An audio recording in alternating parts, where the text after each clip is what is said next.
ჩვენ შეგვიძლია ვილაპარაკოთ ნინიზე, გადავიდეთ ჟილეტების ტენდენცია, რომელიც გვაქვს მოცემული ჟურნალ OK-ში, თქვათ კრისტიან დიორმა გააკეთა ამ სეზონზე საინტერესო ჟილეტები და ამ შემთხვევაში თამუნენგო რო ყავს ჟილეტი არის, რომელიც ძალიან ლამაზი ფერის არის, ეს არის ამ სიგრძე ჟილეტი შეიძლება იყოს. რა თქმა უნდა, ჟილეტი შეიძლება იყოს გრძელიც, შუა სიგრძის და მოკლეც.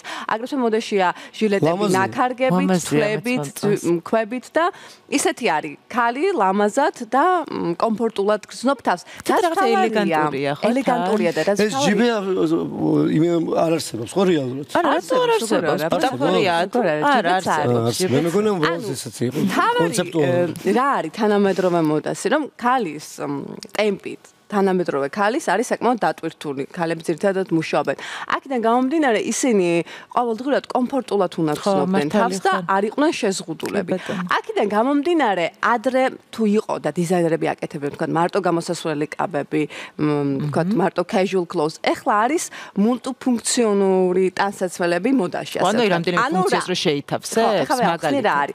მაგალითად, ქალი რომელიც მუშაობს დღის განმავლობაში და არის ოფისში და საღამოს არის რაღაცა წვეულებაზე წასასვლელი. და არ აქვს დრო, რომ სახლში მივიდეს და გამოიჭროს. აქედან გამომდინარე, მას აცვია თქვა ისეთი კაბა, თუნდაც აი რომ ავიღოთ ეს. შეგიძლია მიხვიდეთ თან? თუ რამე გინდა რომ გვაჩვენო? აი ეს თუნდაც ლურჯი ტრენდი, ასე ვთქვათ, შეგიძლია შენ კონდეს ჩაცმული და წახვიდეს სამსახურში და საღამოსაც რაღაცა ვთქვათ ლამაზ კოლიეს გაიკეთებ და უკვე საღამოსაც ძალიან ლამაზად და მომხიბლელად იქნები. თუმცა დაბალზე თუ ჩავიცმევთ ამას, რასაც ქვია და ღია სანდლებზე და ამას ცოტა შევიხსნით და დიდ ჩანდას დავიკიდოთ, უკვე ზღვაზე შეგიძლია წახვიდე. ანუ ეს არის მრავალფუნქციონური დასაცმელი.